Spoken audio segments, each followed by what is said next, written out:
الرحمن الرحیم ان الحمد للہ والصلاة والسلام علی رسول اللہ۔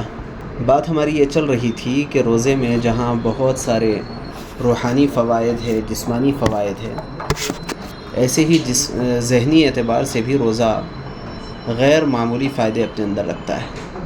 چنانچہ دماغ میں دو پروٹینز پائے جاتے ہیں، دو کیمیکلز پائے جاتے ہیں، جن میں سے ایک کو کہتے ہیں سیروٹونین اور دوسرا ہے ڈوپامائن۔ تو روزہ یہ سیروٹونین اور ڈوپامائن جیسے نیورو ٹرانسمیٹرز کی پیداوار میں بڑھوتری کا سبب ہوتا ہے۔ ہمیں یہ سمجھنا چاہیے کہ یہ سیروٹونین اور ڈوپامائن ہے کیا۔ دراصل یہ دونوں دماغی کیمیکلز ہے جس کو کہا جاتا ہے نیورو ٹرانسمیٹرز۔ یہ ہمارے مزاج پر اثر انداز ہوتے ہیں، یعنی خوشی ہے، موٹیویشن ہے، اس پر یہ اثر انداز ہوتا ہے۔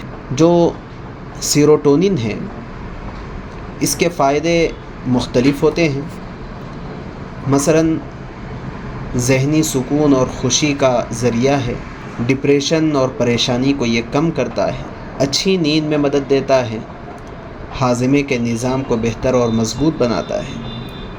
اور جب سیروٹونین میں کمی پیدا ہو جاتی ہے تو اس کی وجہ سے طبیعت ڈپریشن میں چلی جاتی ہے، اداس ہو جاتی ہے، بے چینی اور انزائٹی ہوتی ہے، نیند میں کمی کے مسائل ہوتے ہیں، چڑچڑاپن پیدا ہو جاتا ہے۔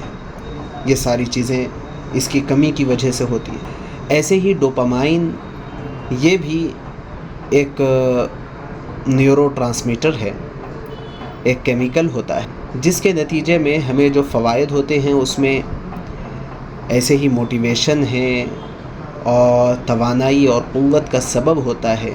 سیکھنے کی صلاحیت ڈوپامائن کی وجہ سے بڑھ جاتی ہے، یہ یادداشت کو بہتر بناتا ہے، خوشی کو اور جوش کو بڑھانے میں مدد دیتا ہے، اور ایسے ہی بہت ساری تخلیقی صلاحیتیں اس کی وجہ سے غیر معمولی تخلیقی صلاحیتیں اس کیمیکل کی وجہ سے وجود میں آتی ہیں۔ اور جب اس میں کمی پیدا ہو جاتی ہے تو اس کے نتیجے میں تھکاوٹ محسوس ہوتی ہے، طبیعت میں اداس پن محسوس ہوتا ہے، کسی بھی کام میں دلچسپی نہیں ہوتی اور اعصابی کمزوری پیدا ہو جاتی ہے۔